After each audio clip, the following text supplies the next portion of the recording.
greatest asset that we have, that everyone on this planet has, is time.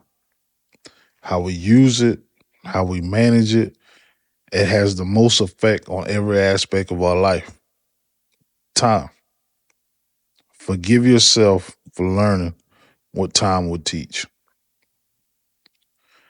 I say that because so many times we want to expedite a process. We don't want to go the journey. We kind of want it now. We want the total package now. We feel like if we could order something on Amazon or eBay or any online marketplace, we should be able to achieve whatever it is that we're ordering right then and there. Time is your greatest asset. Time will show those wounds. Times will show them scars. It's like going to the gym. You have to put in the time to see the results. Even if you don't go to the gym and you change your diet, you start eating better. You start cutting things out of your diet. It will take time for those items that you cut out of your diet to reflect. When you get your blood work done, or when you're just going for a regular routine checkup, your blood pressure, there's certain things you got to kind of cut out of your diet. At the same time, when you cut these things out of your diet, you have to realize it's going to take a little time before it reflects. But we live in a right now society. Everything is wanted right now. Everybody want that house right now. Everybody want that car right now. And that's not really the way things work. It really do take time. And the more you realize it, the better off you'll be. So with that being said, my suggestion to you, my listeners, people that are checking me out, think about how much time impacts your life. Most people, they work a job or they work for a company. I said that backwards. Most people work a job or they work for their own company. They have their own business. You're still going to have to dedicate time. What those of us don't realize, for the people that own their own businesses, they actually put in more hours than people who punch a clock. All of it requires time. All of it requires some sort of sacrifice, some sort of trade off. You're working for money in return, but you have to dedicate time to a project, whatever your business is, or dedicate time to whatever your work is. That's how life goes. One hand feed the other. So when it comes to just time, when you think about it, you want to be in a position where you're maximizing your time. And you're trying to trade or not trade your time for equity. You want to be able to maximize it. The reason I say maximize it, because so many times people will work, work, work, and they're working to pay this company, working to pay that company. They're paying a lot of bills just from working. And they may think that, hey, this is the way life is supposed to be. When you look up, when you get your paycheck, right now, everybody that you paying, and subtract that amount from your paycheck. And then you'll see that, damn, I'm out here working. I'm working 40, 50, 60, 70, 80 hours a week just to pay somebody else. You don't want to be in that rat race, because it's like a hamster wheel. You'll never jump off. You want to do things to get you away from that, whether that's making investments, whether that's starting a side business that eventually grows until where it could be a full-time thing. You're still going to have to utilize a lot of time to get to that point. But when you get to that point, you'll be in a better position. So sometimes I think, as a society, we just look at what we can do right now, how we can get what it is we want to achieve, and how we can get it as fast as possible. I use my life for an example. I'm blessed. Things that happen, I didn't expect them to happen in the manner that they happen. I remember being a high school graduate. I'm going to college at night and I'm taking welding courses. I did that for, I want to say 3 or 4 semesters. Became a certified welder. Worked the job. At the time, I was working as a produce assistant produce manager in a grocery store. That grocery chain is no longer in business. They're out of business now. But I was working during the day as a produce manager, going to college at night to take welding, structural welding. Got all my certificates for structural welding and pipe welding. I'm thinking I want to be a welder. I'm hearing that, welders are making really good money. I want to be in the money too. I'm a 19-year-old kid, no clear direction, no clear path. So I worked the job for 4 days as a welder. And I said to myself, I don't have a kid. I don't have a wife. Hell, I ain't had a girlfriend at that time. I'm still living at home with my parents.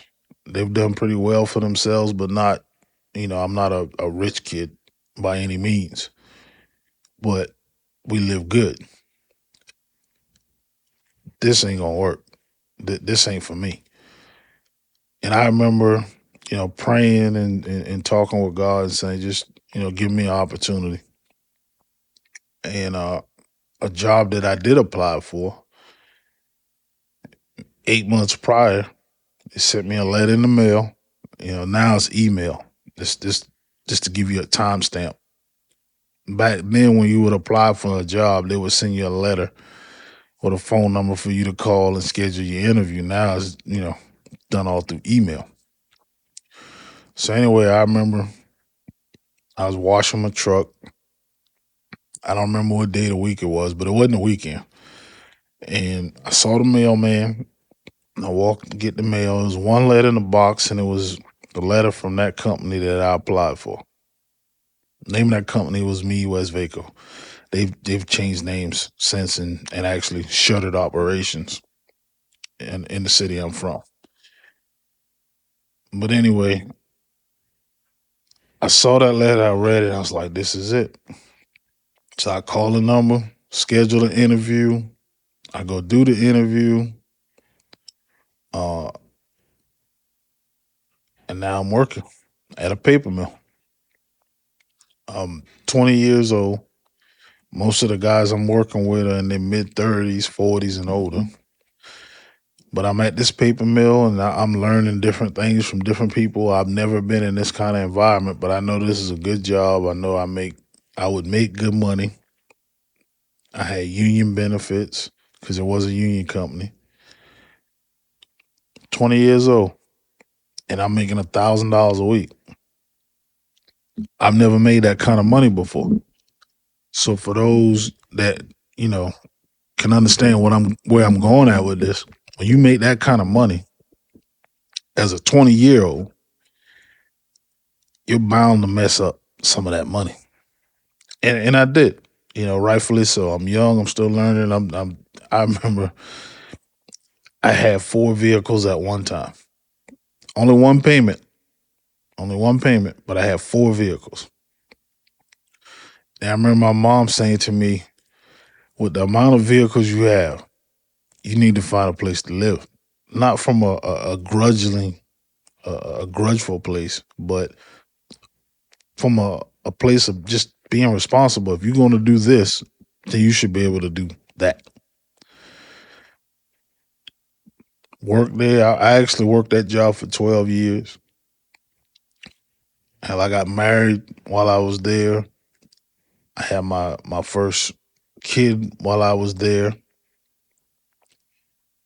I was doing my thing. But it took time. I mean, I started there in 2006. I bought a house in 2015 or 16. And I could have actually bought a house sooner had I been more mature. Because I was making the money. I had short credit.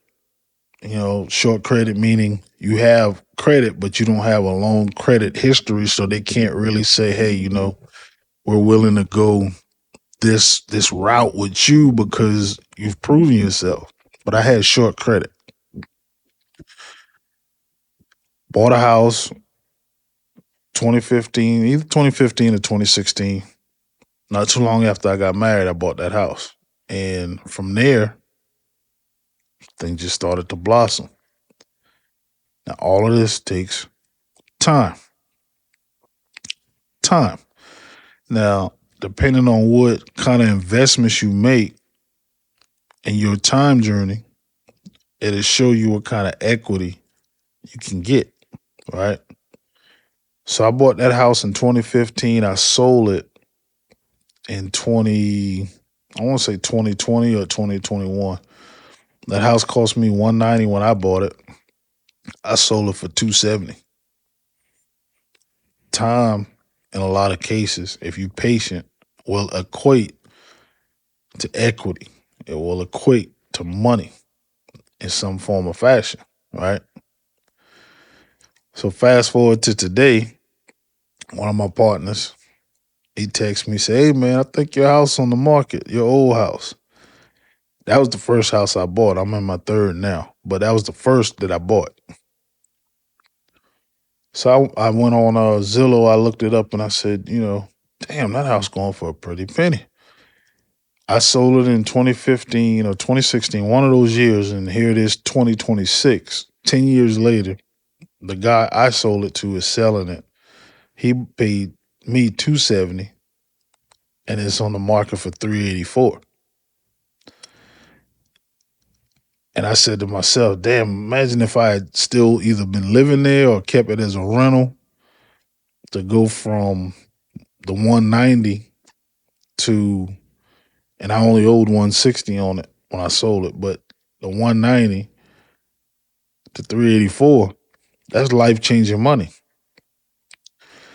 That's that generational wealth that people talk about. And most people don't grasp the concept because they don't want to play that long game. And that's where the money is. Who got the most patience? Who's willing to go the distance and play the long game? That is the long game.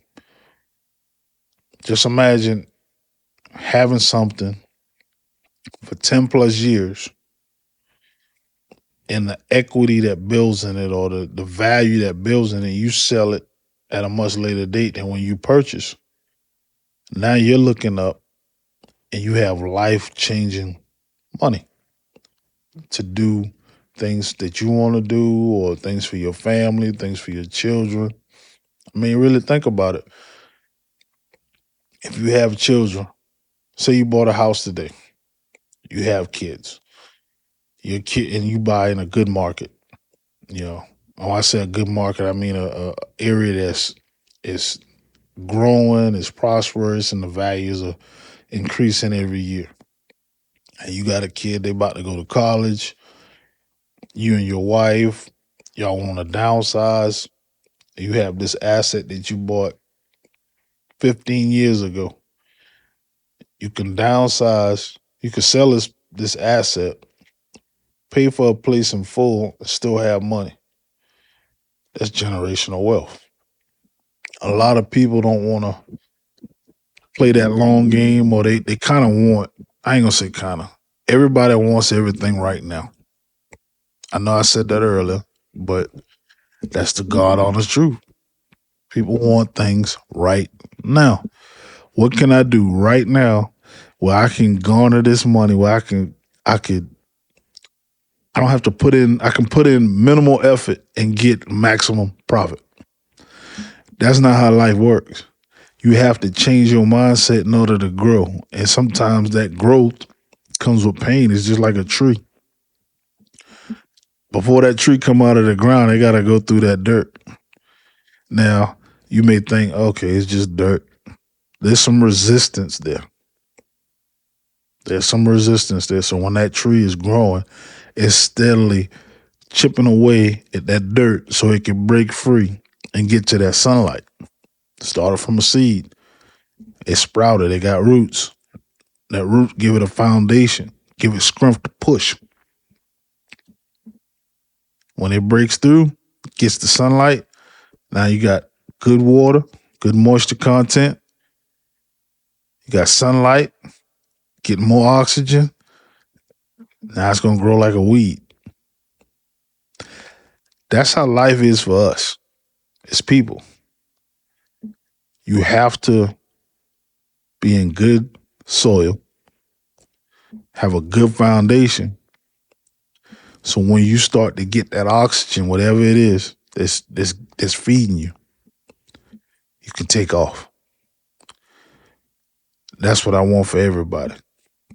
I have the mindset of abundance. I don't believe that one person can achieve what the next person has, but at the same time, I do understand that everybody's not made for certain things.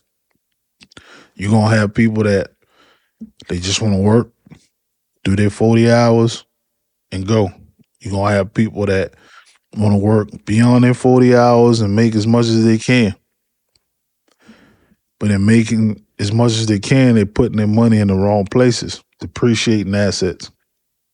And I learned this young as to why I can speak on it now. Because me making good money and buying stuff I didn't need didn't help me.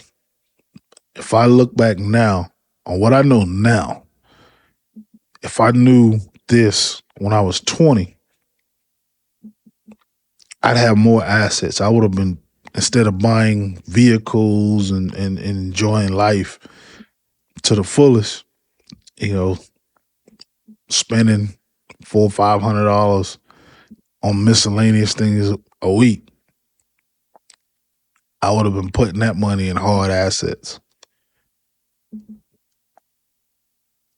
I'm saying all of this for people that's, listening, and they're in a position where they could do for themselves or do better for themselves.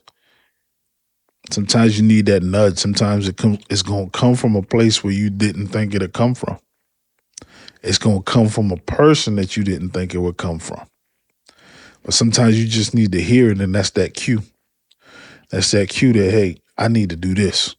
I don't need to be doing that. I need to focus on this.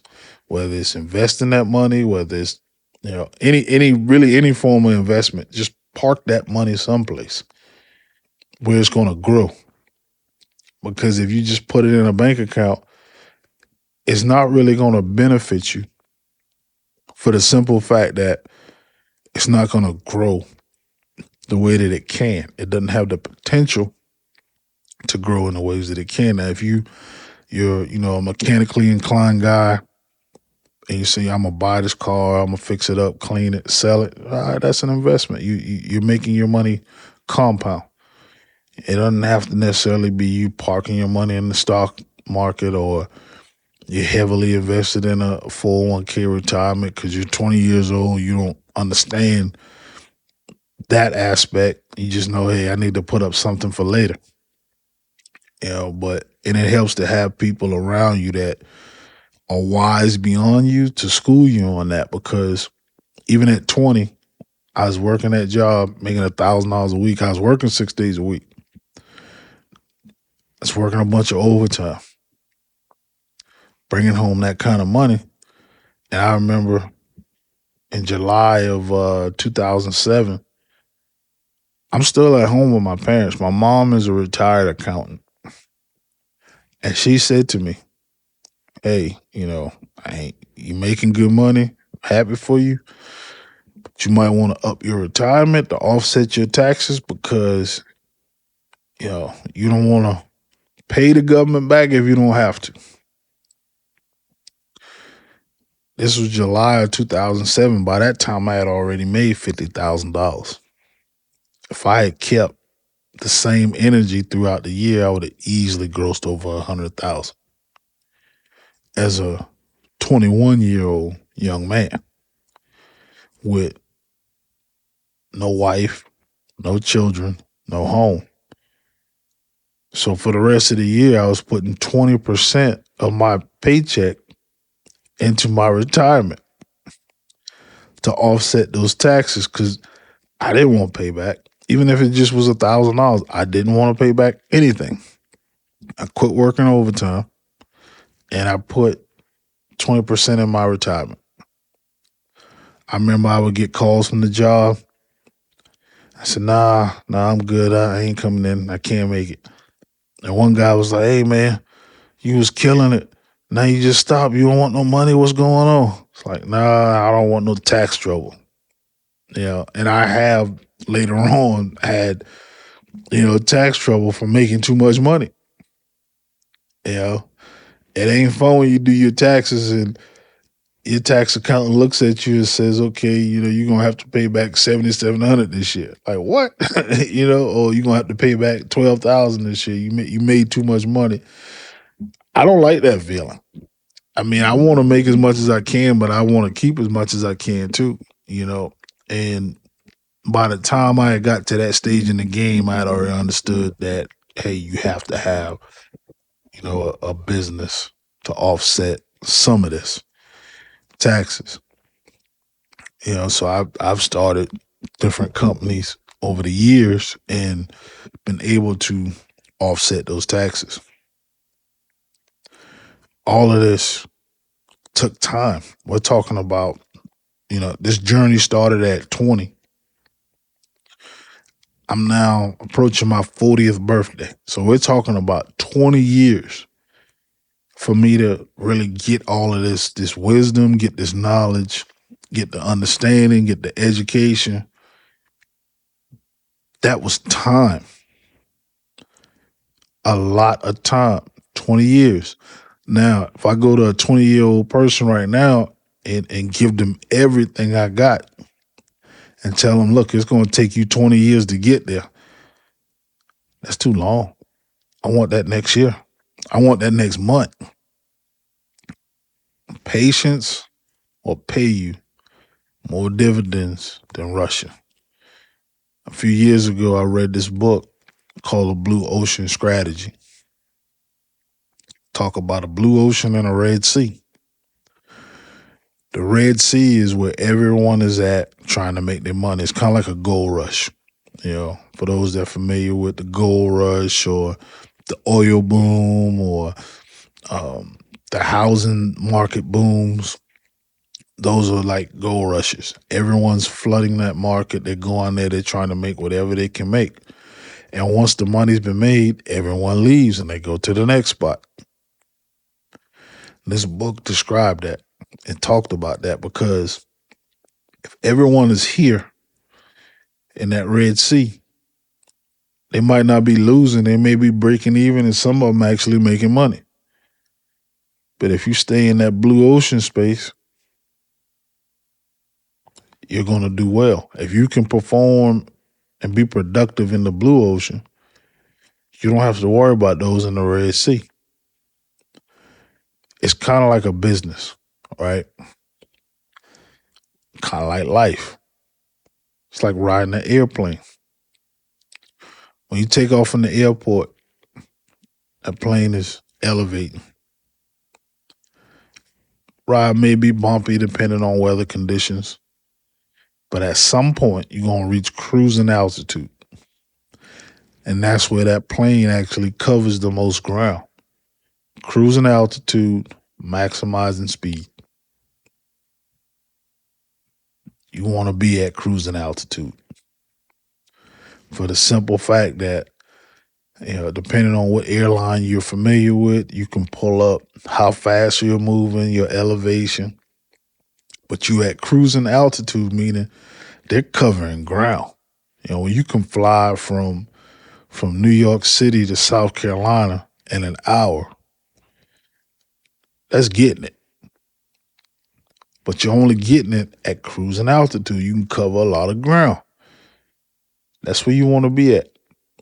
That's where the plane can maximize its performance.